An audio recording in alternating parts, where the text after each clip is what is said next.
Hey everybody, it's John Hale here again, and today I'm awfully excited. I have found, sitting at Walmart finally, the Bam Bam Bigelow Elite Flashback figure. He includes a breakaway table. This is Mattel's second release of Bam Bam. The first one was a little bit later on version of him. This is more the traditional Bam Bam from the 80s. Whenever I think of Bam Bam, this is the classic outfit I think of him in. There's a look at Bam Bam with the Then, Now, Forever logo that these ones are carrying. On the back, you can also get The Rock, Rusev, and Tyler Breeze. It says celebrate superstars from the past and the present. For some reason, they're allocating Kevin Owens as being the next version of Bam Bam Bigelow. It says these two larger-than-life men are all about surprises. Kevin Owens, like Bam Bam Bigelow before him, is deceptively fast and agile. Performing moves off the top rope, even men half their size one attempt. These two WWE superstars have left many opponents stunned. Bam Bam was definitely known for doing cartwheels and moonsaults and things like that before other people really his size ever got into that. So he looks pretty good in the package. I do see that there are some paint mess-ups on him, but it's alright. And you can tell right away that his legs are made out of yellow plastic, while his torso, of course, is painted yellow, so they're probably not going to match up quite well. But just give me a second here, and I will get Bam Bam outside of his package, and we'll take a closer look. Alright, here we have the classic Bam Bam Bigelow outside of his package.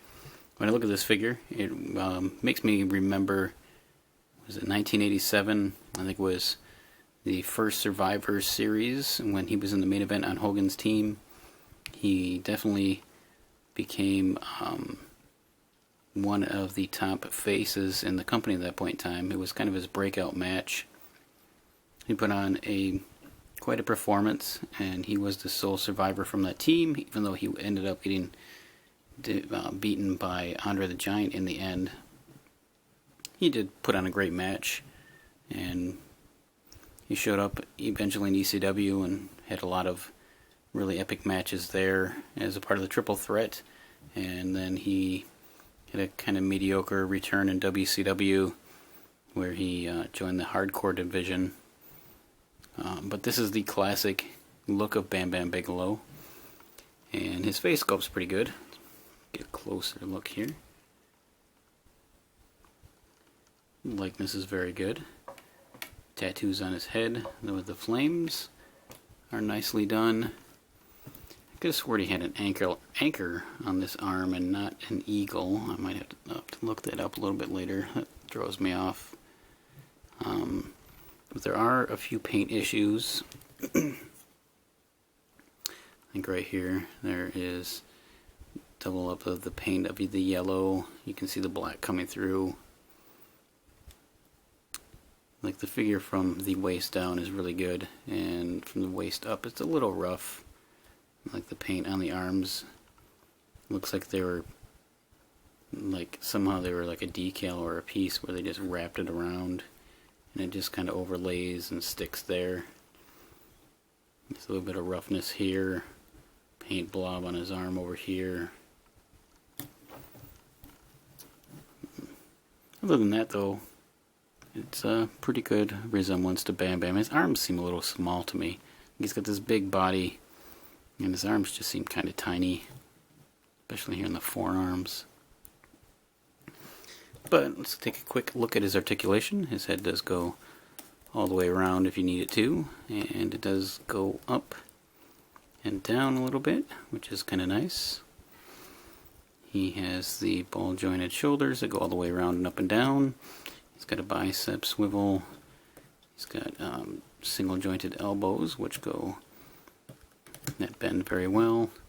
He has the swivel wrists, and they are hinged, which give him good movement. And then what makes him elite, of course, is he's got the hinge at his waist here that goes forward and back a little bit.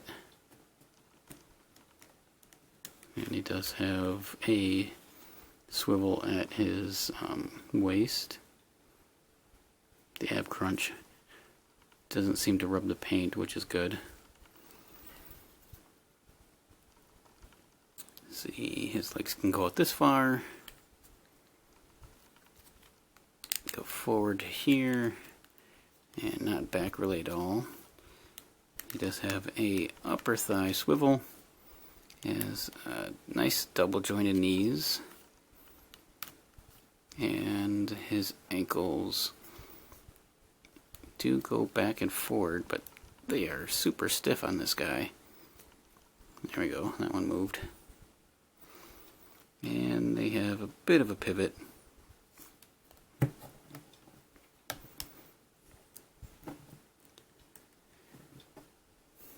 So overall, he's a pretty good figure. If you find him, he is in Walmart stores right now. He's part of the Then, Now, and Forever series. It's an exclusive to them. It is just a variant of the Bam Bam figure that came out in the Legends series, which I wasn't able to pick up, so I was very happy to get this Bam Bam, and the fact that he's in the classic attire makes me happy. This is how I remember Bam Bam when I was a kid. I would look through them if you do happen to pick them up and take a real close look at the paint to make sure that you get one that has the best possible application as you can, because I have heard that some of them are really, really bad. It's pretty sloppy up in here. But it's a pretty good Bam Bam, and I think he'll blend in really well. Or he'll probably stand out really well on your shelf, just because he's the blazing, flaming yellow.